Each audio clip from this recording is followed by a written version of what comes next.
বিসমিল্লাহির রহমানির রহিম। সুপ্রিয় শিক্ষার্থীবৃন্দ, সকলকে আমার পক্ষ থেকে শুভেচ্ছা ও অভিনন্দন। আল্লাহর রহমতে আশা করি সবাই ভালো আছো। দেশের সার্বিক পরিস্থিতি আসলে সবাই জানি কেমন, তবে কি অবস্থায় আছে, কতটা আছে সেটা একমাত্র আল্লাহ তাআলাই জানে। তারপরও আমাদের যতটুকু সম্ভব আমরা নিজেরাই সোশ্যাল ডিস্টেন্স মেনটেন করে চলার চেষ্টা করব। কারণ শরীর যদি সুস্থ থাকে তাহলে আপনার পুরো পৃথিবীটাই আপনার কাছে সুস্থ মনে হবে। তাই সর্বোচ্চ চেষ্টা করব যে আমরা দূরত্ব বজায় রেখে ভালোভাবে চলা, আর একটু ভালোভাবে চলার জন্য চেষ্টা করবো। আর ঘরে বসে থেকে অবসর সময়টুকু না কাটিয়ে আমরা পড়ালেখা করার চেষ্টা করব, ভালোভাবে পড়ালেখা করার চেষ্টা করব। তো এটা অনলাইন আমার তৃতীয় ক্লাস। আমরা অধ্যায় 12 জীবের পরিবেশ বিস্তার ও সংরক্ষণ নিয়ে গত চ্যাপ্টারে গত ক্লাসে কিছু আলোচনা করেছি। তো আজকে আমরা আলোচনা করব ইকোলজিক্যাল পিরামিড, ইকোলজিক্যাল পিরামিডের প্রকারভেদ, শক্তি প্রবাহ ও তার পদ্ধতি। তো ইকোলজিক্যাল পিরামিডটা কি আসলে? বিভিন্ন ইকোসিস্টেমে সেখানে কিছু খাদ্যস্তর থাকবে, মানে বিভিন্ন ইকোসিস্টেমে খাদ্য শৃঙ্খলের যেই বিন্যাস সম্পর্কিত একটা নকশা থাকবে, পিরামিড আকৃতির একটা নকশা থাকবে, সেটা হচ্ছে আমার ইকোলজিক্যাল পিরামিড। আমি যদি একটু সুন্দরভাবে সাজিয়ে বলি, ইকোলজিক্যাল পিরামিডটা হচ্ছে যে বিভিন্ন পুষ্টি স্তরের খাদ্য শৃঙ্খলের বিন্যাস সম্পর্কিত পিরামিড আকৃতির যে নকশা থাকে তাই হচ্ছে ইকোলজিক্যাল পিরামিড। আমরা যদি একটু সংজ্ঞাটা লিখি,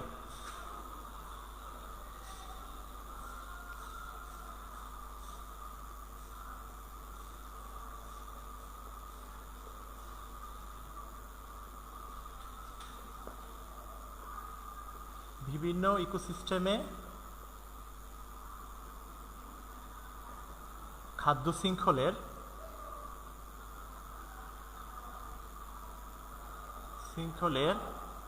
বিন্যাস সম্পর্কিত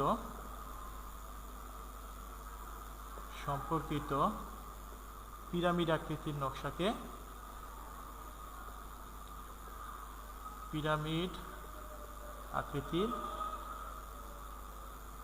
নকশাকে ইকোলজিক্যাল পিরামিড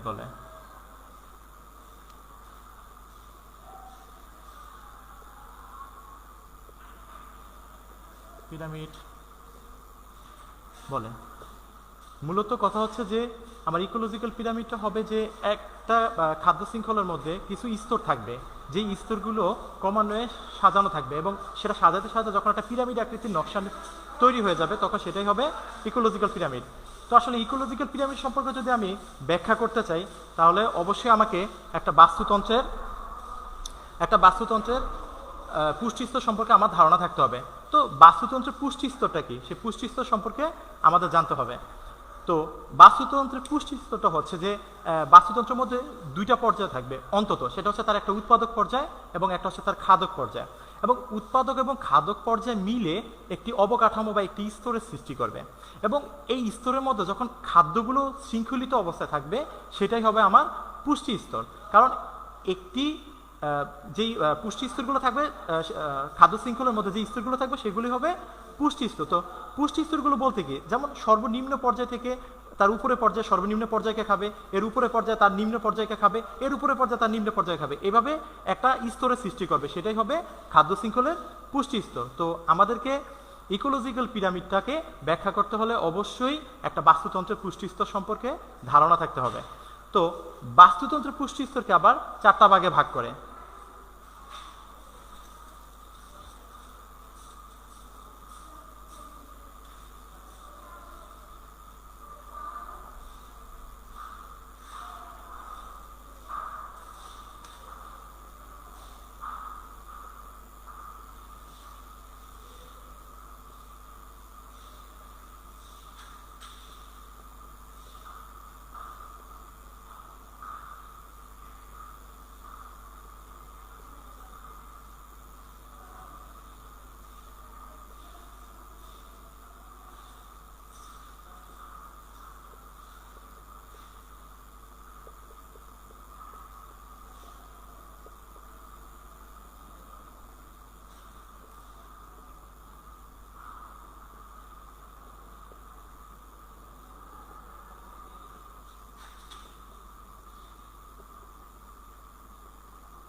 আচ্ছা, আমরা একটু এখানে দেখি।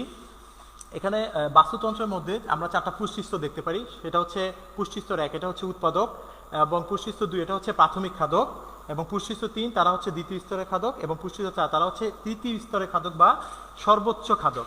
তো এখানে উৎপাদক কারা? এখানে আসলে মূলত মানে প্রথম যে পুষ্টি স্তরটা থাকে এরাই হচ্ছে মূলত উৎপাদক। আর এই উৎপাদকের মধ্যে মূলত আসলে যে ঘাস জাতীয় যে ঘাসগুলোকে আসলে প্রথমে উৎপাদকের তালিকায় ধরা হয়। কেন? কারণ এরা মূলত সূর্যলোক ব্যবহার করে সালোক সংশ্লেষণ প্রক্রিয়ার মাধ্যমে নিজেদের খাদ্য নিজেরাই তৈরি করে থাকে।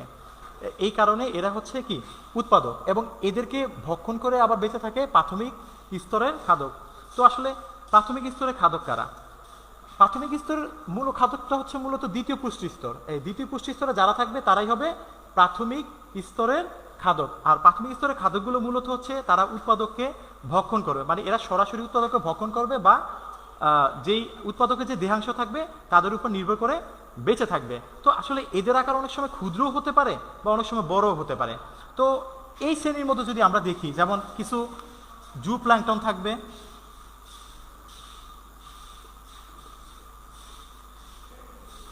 কিছু জু প্ল্যাঙ্কটন থাকবে, কিছু ছোট মাছ থাকবে, এই ধরনের কিছু কিছু জু প্ল্যাঙ্কটন থাকবে, কিছু ছোট মাছ থাকবে।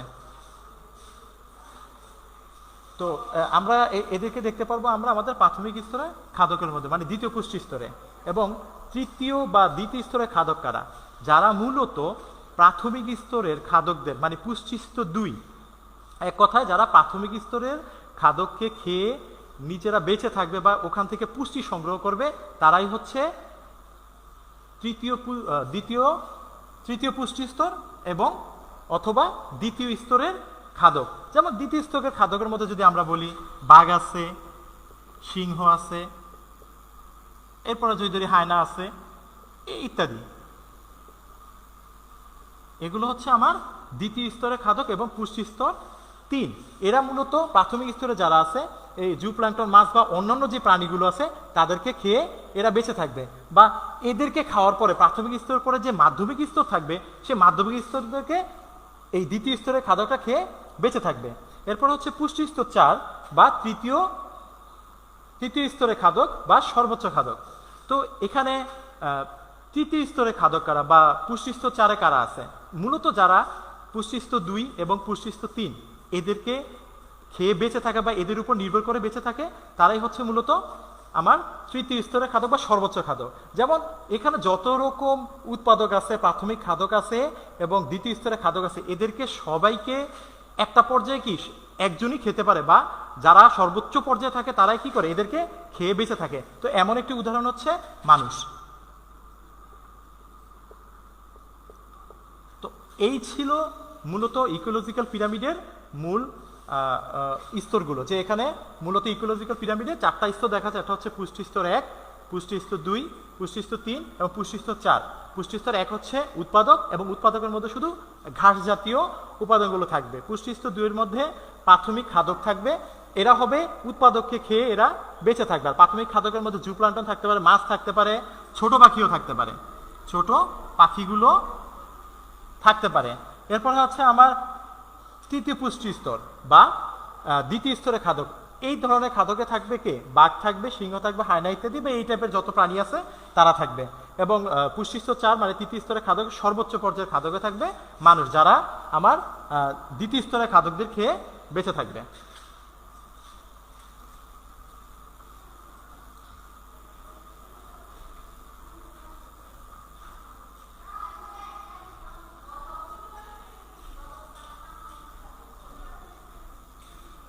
আমাদের একটা জিনিস জেনে রাখা ভালো যে ইকোলজিক্যাল পিরামিড এই শব্দটা সর্বপ্রথম বিজ্ঞানী অ্যালটন ব্যবহার করেন। বিজ্ঞানী অ্যালটন ব্যবহার করেন 1927 সালে।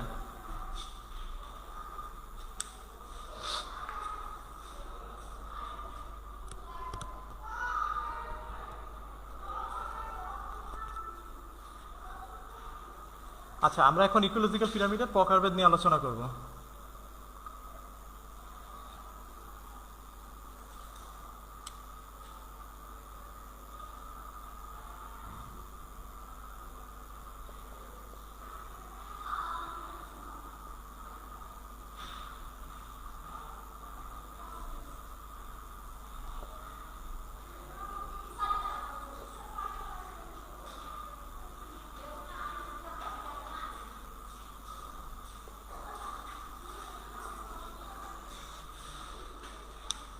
আচ্ছা, আমরা এখন ইকোলজিক্যাল পিরামিডের মধ্যে তিনটা প্রকারভেদ দেখতে পাই। একটা হচ্ছে তার সংখ্যার পিরামিড, একটা হচ্ছে তার বায়োমাসের পিরামিড, একটা হচ্ছে তার শক্তি পিরামিড, মানে pyramid of number, pyramid of biomass and pyramid of energy.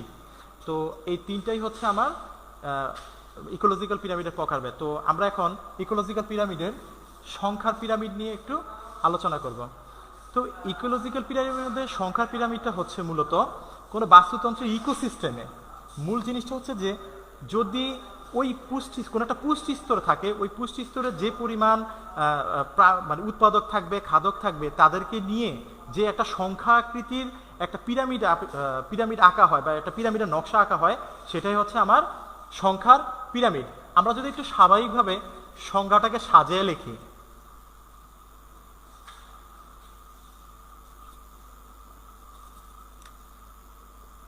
বাস্তুতন্ত্র বা ইকোসিস্টেমে তন্ত্র বা ইকোসিস্টেমে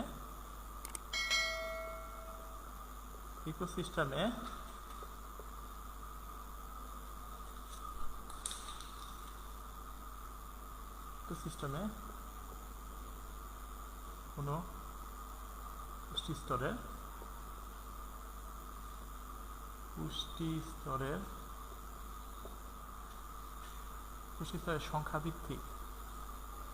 সংখ্যাভিত্তিক সম্পর্ক যখন নকশা আকারে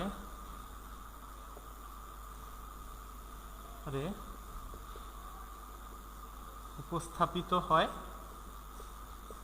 তাকে সংখ্যার পিরামিড বলে। এই সংখ্যার পিরামিড বলে। মূলত হচ্ছে যে সংখ্যার পিরামিড হচ্ছে বাস্তুতন্ত্র বা ইকোসিস্টেমে কোনো পুষ্টি স্তরের সংখ্যাভিত্তিক সম্পর্ক যখন নকশা আকারে উপস্থাপিত হয়, তাকে সংখ্যার পিরামিড বলে।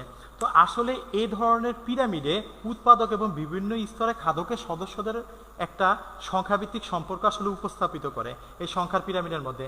তবে এই ক্ষেত্রে কিন্তু পিরামিডের ভূমিতে কিন্তু উৎপাদকের সংখ্যা সবচেয়ে বেশি থাকে এবং খাদক পর্যায়ে প্রজাতির সংখ্যা ক্রমান্বয়ে কমতে থাকে। মানে উপরের স্তরগুলোতে এই খাদকের সংখ্যা ক্রমান্বয়ে কমতে একসময় দেখা গেছে কি উপরের স্তরে মানে উপরের স্তরে খাদকের সংখ্যা যতটা কমে যায় ততটাই তাদের আকার কি হয়, বড় হতে থাকে।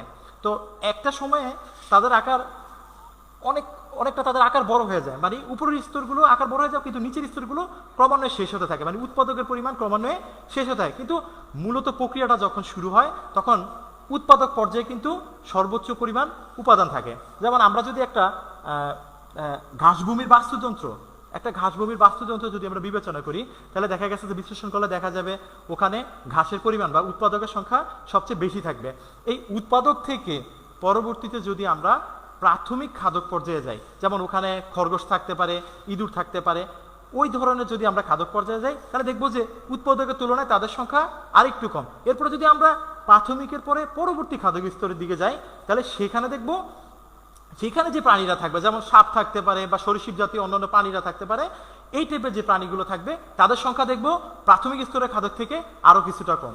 এর পরবর্তীতে যদি আমরা দেখি যে একদম সর্বোচ্চ খাদক পর্যায়ে, সেই পর্যায়ে যদি যাই, তাহলে এখানে দেখবো যে বাঘ আছে, ঈগল আছে বা সিংহ আছে, বা এই ধরনের যদি আমরা প্রাণীদের দিকে খেয়াল করি, তাহলে তাদের সংখ্যা একদমই কম থাকে। মানে উৎপাদক থেকে পরবর্তী প্রাথমিক খাদ্য স্তরে আমার উপাদান থাকবে কম, প্রাথমিক খাদ্য থেকে আমার পরবর্তী স্তরে মানে দ্বিতীয় খাদ্য স্তরে থাকবে উপাদান আরেকটু কম, এরপরে সর্বোচ্চ খাদক পর্যায়ে একেবারে কম। কিন্তু সর্বোচ্চ খাদক পর্যায়ে কম থাকা সত্ত্বেও সেখানে তাদের আকৃতি থাকবে বড়।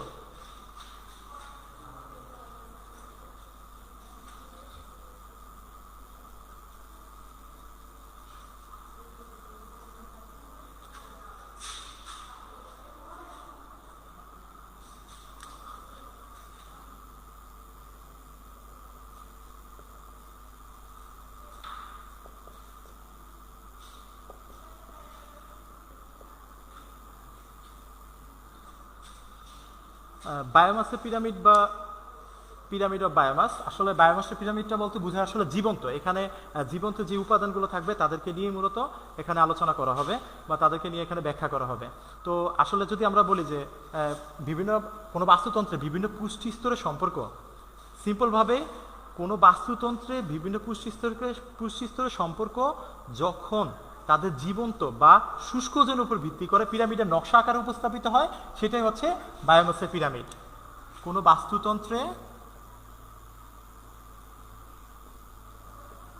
বাস্তুতন্ত্রে বিভিন্ন পুষ্টি স্তরের সম্পর্ক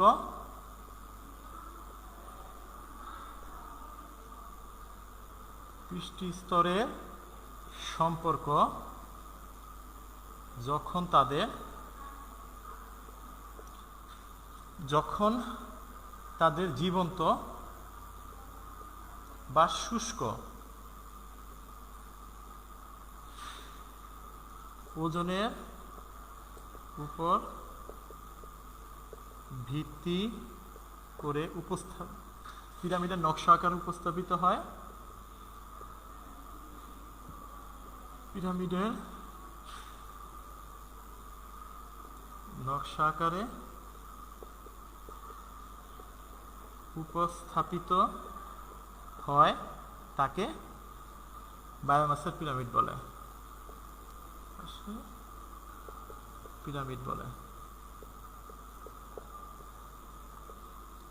তো মূলত আমরা যদি দেখি যে এখানে বায়োমাসের পিরামিডটা হচ্ছে কোনো বাস্তুতন্ত্রে বিভিন্ন পুষ্টি স্তরের সম্পর্ক যখন তাদের জীবন্ত বা শুষ্ক ওজনের উপর ভিত্তি করে পিরামিডের নকশা আকারে উপস্থাপিত হয়, সেটাই হচ্ছে আমার বায়োমাসের পিরামিড। আসলে বায়োমাসের পিরামিডটা সংখ্যার পিরামিডের মতো এক্ষেত্রেও নিচ থেকে যত উপরের দিকে যায় তত প্রজাতির সংখ্যা ক্রমান্বয়ে কমতে থাকে, এবং প্রজাতির সংখ্যা যত কমে যায় তাদের ভরের পরিমাণও একসময় কমে যায়। কিন্তু কিছু কিছু ক্ষেত্রে মানে বায়োমাসের পিরামিডের ক্ষেত্রে কিছু কিছু ক্ষেত্রে তার একটু ব্যতিক্রম দেখা যায়।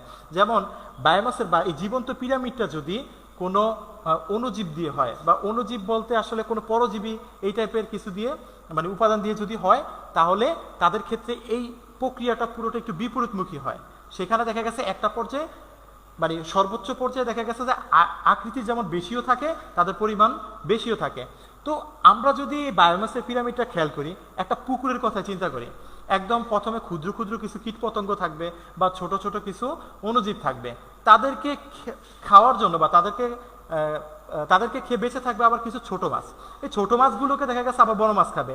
যদি পুকুরে সার্বিক বিবেচনা করি, তাহলে ছোট মাছ বড় মাছ যেটাই থাকুক, তারা কি করবে, পুকুরের অভ্যন্তরীণ যে কীটপতঙ্গ বা যে ক্ষুদ্র অণুজীবগুলো থাকবে তাদেরকে খাবে, এবং ওই পুকুরের উপরে থাকা বা জীবন্ত কিছু পাখি থাকতে, জীবন্ত যে পাখিগুলো থাকবে তারা ওই পুকুরে মাছগুলোকে খেয়ে থাকবে। মানে এদের মূল প্রক্রিয়াটা আসলে জীবন্ত যেই উপাদান তাদেরকে নিয়েই করা হয়।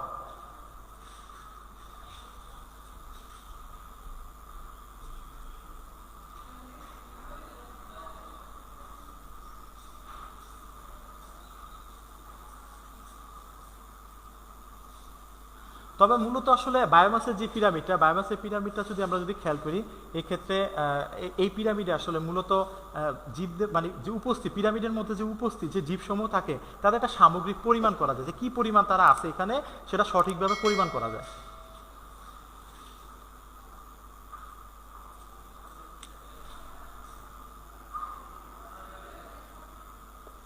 শক্তির পিরামিড বা পিরামিড অফ এনার্জি। তো শক্তির পিরামিডটা কি আমরা একটু বুঝে নেই। প্রত্যেকটা পিরামিডের আসলে সিস্টেমটা প্রায় একই। তাদের আসলে নিম্ন স্তরে উপাদান বেশি থাকবে এবং উপরের স্তরে ক্রমান্বয়ে তাদের উপাদান কমে যাবে, এবং মানে যতটা কমে যাবে ততটা তাদের আকৃতি বেড়ে যাবে। যাদের নিচের স্তরে উপাদান যত বেশি থাকবে তাদের আকৃতি থাকবে ছোট, এবং যত উপরের দিকে উঠবে তাদের আকৃতি তত বড় হতে থাকবে এবং সংখ্যাও কমতে থাকবে।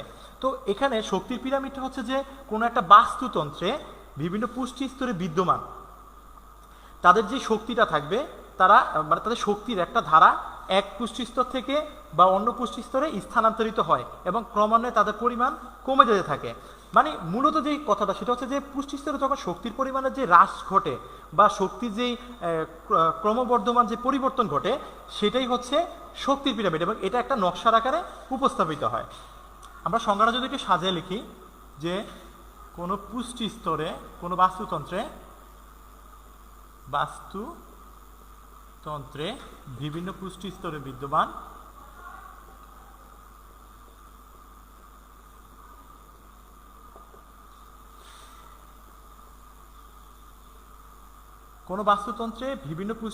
বিদ্যমান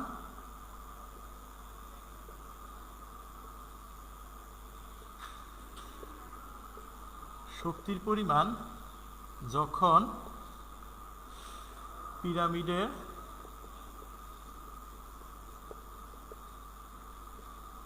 নকশা আকারে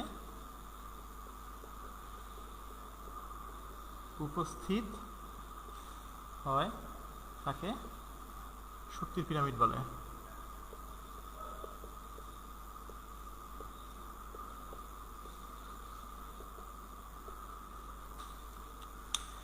মূলত আসলে শক্তির পিরামিডটা হচ্ছে এই যে এই ধরনের যে পিরামিডটা থাকবে, এদের কোনো বাস্তুতন্ত্রে বিভিন্ন পুষ্টি স্তরে বিদ্যমান শক্তির পরিমাণ যখন পিরামিডের নকশা আকারে উপস্থাপিত হয় তাকে শক্তির পিরামিডটা বলে। এই ধরনের পিরামিডে আসলে দেখা যায় যে উৎপাদকে সামগ্রিক যে শক্তির পরিমাণ থাকে সেটার তুলনায় আমার খাদক পর্যায়ে শক্তির পরিমাণ অনেকটা কম থাকে। উৎপাদক পর্যায়ে যতটা বেশি থাকে খাদক পর্যায়ে তার থেকে কম থাকে। এই মূলত আসলে উৎপাদক পর্যায় থেকে খাদক পর্যায়ে এইভাবে কমে যাওয়ার যেই মূল প্রক্রিয়াটা যে মূল কাজটা হয়ে থাকে সেটাই হচ্ছে আমার শক্তির পিরামিড।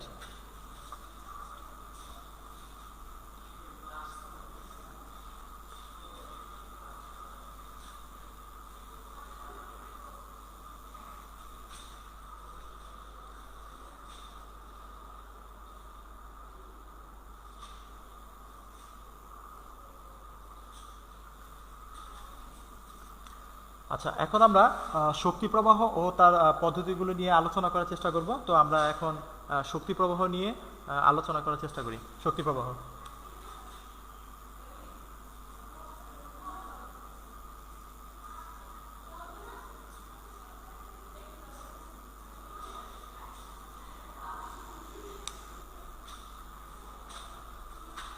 আচ্ছা, শক্তি প্রবাহটা হচ্ছে কি? শক্তি প্রবাহের মূল জিনিসটা হচ্ছে যে বাস্তুতন্ত্র বা ইকোসিস্টেমের মধ্যে যে পরিমাণ উৎপাদিত যে পরিমাণ শক্তি থাকবে বা উৎপাদকের মধ্যে যে পরিমাণ গতিশক্তি বা সৌরশক্তি থাকবে তা এক পুষ্টিস্তর থেকে যদি অন্য পুষ্টিস্তরে স্থানান্তরিত হয় সেটাই হচ্ছে আমার শক্তি প্রবাহ। আমরা যদি একটু সুন্দরভাবে বা ভালোভাবে যদি বলি যে মূলত হচ্ছে যে বাস্তুতন্ত্র বা ইকোসিস্টেমে উৎপাদকের মধ্যে যে পরিমাণ সৌরশক্তিগুলো থাকবে এই শক্তিগুলো যখন এক পুষ্টিস্তর থেকে অন্য পুষ্টিস্তরে স্থানান্তরিত হবে সেটাই হবে শক্তির প্রবাহ। শক্তিটা এক জায়গায় না থেকে যখন উৎপাদক খাদক পর্যায়ে ঘুরে ঘুরে ক্রমান্বয়ে তাদের ক্রমান্বয়ে বিশ্লেষণ করতে থাকে সেটাই হচ্ছে আমার শক্তি প্রবাহ। আচ্ছা, আমরা যদি একটু সংজ্ঞাটা সাজিয়ে লিখি, বাস্তুতন্ত্রে বিদ্যমান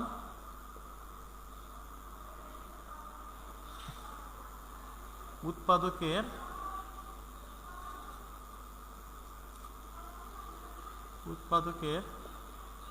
মধ্যে আবদ্ধ সৌরশক্তি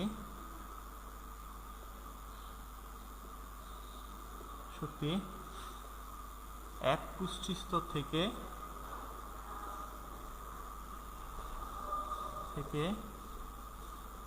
অন্য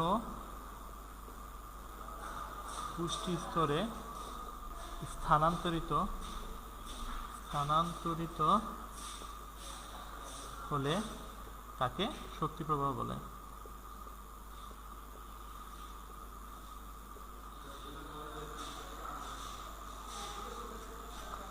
মূলত হচ্ছে বাস্তুতন্ত্রে বিদ্যমান উৎপাদকের মধ্যে আবদ্ধ সৌরশক্তি এক পুষ্টিস্তর থেকে অন্য পুষ্টিস্তরে স্থানান্তরিত হলে তাকে শক্তি প্রবাহ বলে। আসলে এ ধরনের পিরামিডে কিছু বলবেন? আচ্ছা, এই ধরনের যে পিরামিডগুলো থাকবে এই পিরামিডে যখন উৎপাদকের মধ্যে প্রবেশ করে, মূলত আসলে এই ধরনের পিরামিডের বাস্তুতন্ত্রে উৎপাদকের জাস্ট কিছু অংশ এবং এদের যে খাদকের অংশ এদের মধ্যে কিছুটা মিল থাকে, মানে এদের মধ্যে কিছুটা শক্তি গৃহীত হয়। যেমন উৎপাদক থেকে কিছু শক্তি ক্রমান্বয়ে খাদক পর্যায়ের দিকে যায় এবং খাদক পর্যায় কর্তৃক সেটা গৃহীত হয় সালোক সংশ্লেষণ প্রক্রিয়ার মাধ্যমে।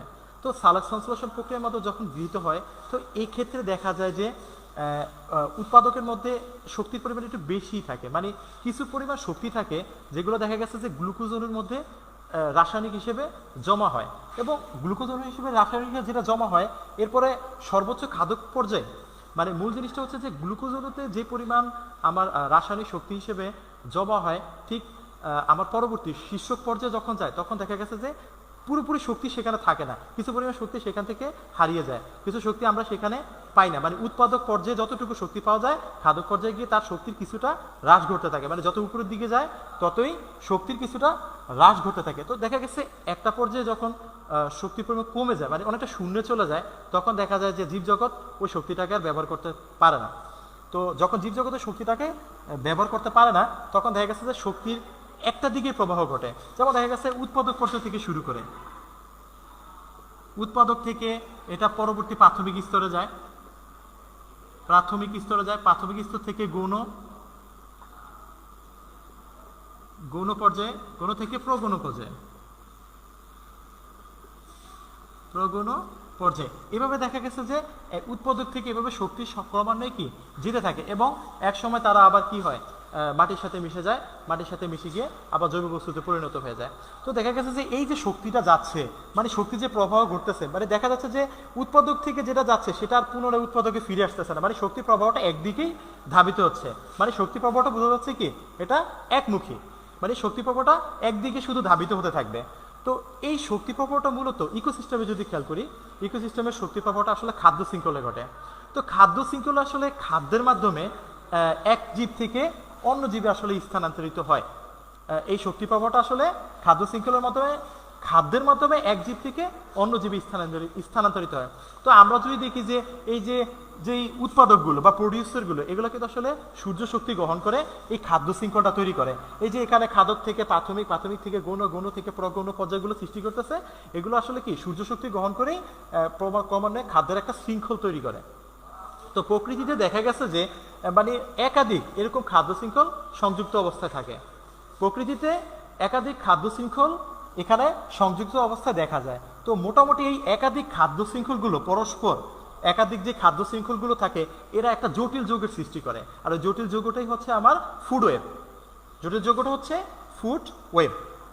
তো মূল জিনিসটা হচ্ছে যে শক্তি প্রবাহের ক্ষেত্রে আমার বাস্তুতন্ত্রে বিদ্যমান উৎপাদকের মধ্যে আবদ্ধ যে শক্তিটা থাকবে, মানে সূর্য থেকে যে শক্তিটা পাবো, সেটা আমার এক পুষ্টিস্তর থেকে অন্য পুষ্টিস্তরে স্থানান্তরিত হলে তাকে শক্তি প্রবাহ বলে। যেমন উৎপাদক একটা স্তর, প্রাথমিক একটা স্তর, গৌণ একটা স্তর, প্রগৌণ একটা স্তর। এখানে যখন সূর্যের যে শক্তিটা সেটা যদি ক্রমান্বয়ে স্থানান্তরিত হয়, তাহলে সেটাই হচ্ছে আমার শক্তি প্রবাহ। আর মূল বিষয়টা হচ্ছে যে আমার শক্তি প্রবাহটা অবশ্যই একমুখী। আর ইকোসিস্টেমে যখন এই শক্তি প্রবাহটা প্রবাহিত হয়, সেটা হয় খাদ্য শৃঙ্খলের মাধ্যমে। আর আমার খাদ্য শৃঙ্খলটা মূলত হচ্ছে যে তৈরি হয় সূর্যের যে শক্তিটা সেটাকে গ্রহণ করে তারা একটা খাদ্য শৃঙ্খল তৈরি করে।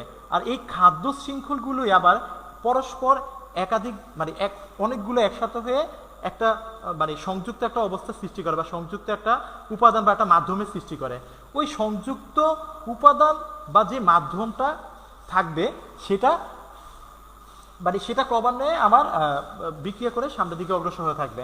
তো মূল জিনিসটা হচ্ছে যে মানে এই যে পরস্পর সংযুক্ত যে হবে, মানে আমার যে খাদ্য স্তরগুলো পরস্পর সংযুক্ত হয়ে যাবে, এই সংযুক্ত হয়ে গিয়ে তারাও শেষ পর্যায়ে একটা জটিল অবস্থা সৃষ্টি করবে। আর সেই জটিল অবস্থাটাই হচ্ছে ফুড ওয়েব।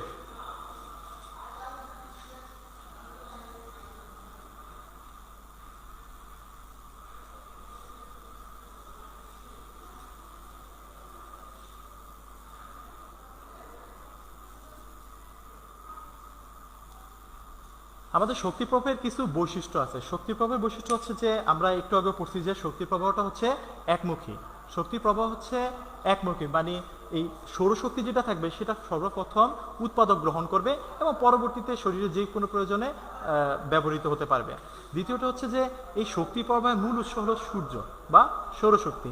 সৌরশক্তি ছাড়া বা সূর্যের কিরণ ছাড়া আপনার এই প্রক্রিয়াটা, শক্তি প্রবাহের প্রক্রিয়াটা সম্পন্ন করা সম্ভব হবে না।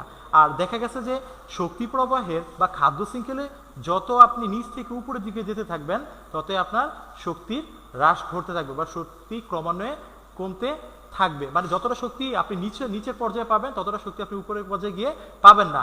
যতটা শক্তি বা যতটা প্রবাহ বা শক্তি প্রবাহে বা খাদ্য শৃঙ্খলা যতটা পরিমাণ বা যতটা উপাদান নিচের স্তরে থাকবে, ততটাই উপাদান উপরের স্তরে থাকবে না। তবে নিচের তুলনায় উপরের স্তরে আমার যে প্রাণীগুলো থাকবে তাদের আকার বড় হবে। আচ্ছা, এরপরে হচ্ছে যে মূল যে কথাটা সেটা হচ্ছে যে আমি যে খাদকরা যে উৎপাদকদের ভক্ষণ করবে, সেই ভক্ষণ যে করবে তারা বা যে উৎপাদকগুলোকে খাবে, সেই খাদ্যের মাত্র 10% উৎপাদনকারীর দেহ গঠনে কাজ করবে।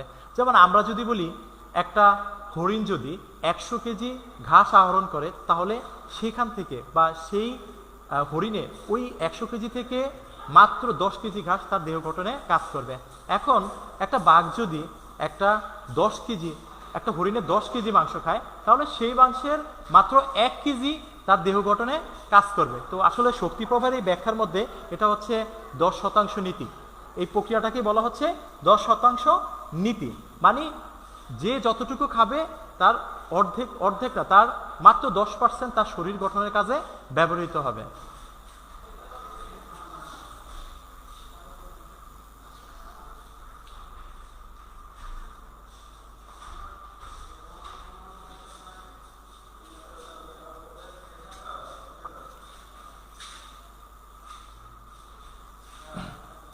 তো আসলে পরিবেশ থেকে জীবদেহে আসলে কিছু বিষাক্ত পদার্থ জমা হতে পারে বা গৃহীত হতে পারে। মূলত আসলে শক্তি প্রবাহের ক্ষেত্রে যদি আমরা খেয়াল করি যে এখানে পরিবেশ থেকে কিন্তু অনেক ধরনের উপাদানই থাকে এবং মানে উৎপাদক সবকিছু গ্রহণ করবে। এখানে সবকিছু যে ভালো উপাদান থাকবে এমন না, দেখা গেছে কিছু বিষাক্ত পদার্থ থাকে, এগুলো জীবদেহে জমা হতে পারে বা জীবদেহে জমা সঞ্চিত হতে পারে। তো দেহে জমা কিন্তু এসব বিষাক্ত পদার্থের ঘনত্ব নিম্ন স্তরের জীবদের থেকে পরবর্তী স্তরের জীবদেহে একটু বেশি থাকে। নিম্ন স্তরের জীবদেহ থেকে পরবর্তী স্তরের জীবদেহে একটু বেশি পরিমাণে থাকে। তো আসলে নিম্ন স্তরের জীবদেহ থেকে যে পরবর্তী স্তরের জীবদেহে বেশি পরিমাণে থাকে, একটা জিনিস যদি খেয়াল করা যায় যে খাদ্য শৃঙ্খলের মধ্যে এই নিম্ন স্তর থেকে উচ্চতর স্তরে যে জীবগুলো থাকে তাদের মধ্যে কিছু পরিমাণে দেখা গেছে বিষাক্ত পদার্থের ঘনত্বটা বেশি থাকে। তো মূল জিনিসটা হচ্ছে যে নিম্ন স্তর থেকে উচ্চতর স্তরে অবস্থানরত জীবদেহে এই বিষের ক্রমবর্ধমান ঘনত্বের প্রক্রিয়াকেই আরেকটা নামে উপস্থাপন করা হয়, সেটা হচ্ছে বায়োলজিক্যাল ম্যাগনিফিকেশন বলা হয়। তো বায়োলজিক্যাল ম্যাগনিফিকেশনটা হচ্ছে যে খাদ্য শৃঙ্খলের মধ্যে নিম্ন স্তর থেকে উচ্চতর স্তরে অবস্থানরত জীবদেহের মধ্যে যদি বিষের ক্রমবর্ধমান ঘনত্বের পরিমাণ বেশি থাকে, তাহলে বা ঘনত্বের যে পরিমাণটা থাকে বা ঘনত্বের যে প্রক্রিয়াটা থাকে, সেটাই হচ্ছে আমার বায়োলজিক্যাল ম্যাগনিফিকেশন।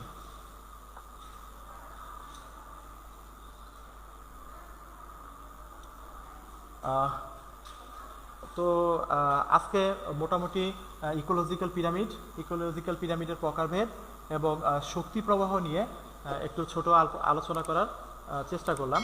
তো পরবর্তী ক্লাসে চেষ্টা করব শক্তি প্রবাহের পদ্ধতিগুলো।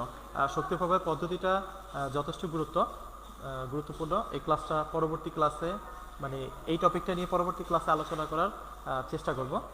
তো আজকে এ পর্যন্তই। সবাই ভালো থাকবেন, সুস্থ থাকবেন, একটু সামাজিক দূরত্ব বজায় রেখে ভালোভাবে চলার চেষ্টা করবেন, ঘরে একটু সময় দিবেন। মানুষ টুকিটাকি কাজ বা অল্প স্বল্প কাজ তো আসলে করেই, তো ঘরে একটু সবাইকে সহযোগিতা করবেন, নিজের পড়ালেখাটাও চালিয়ে যাবেন ভালোভাবে মনোযোগ সহকারে। এই বলে আমি আমার ক্লাস শেষ করছি। সবাই ভালো থাকবেন।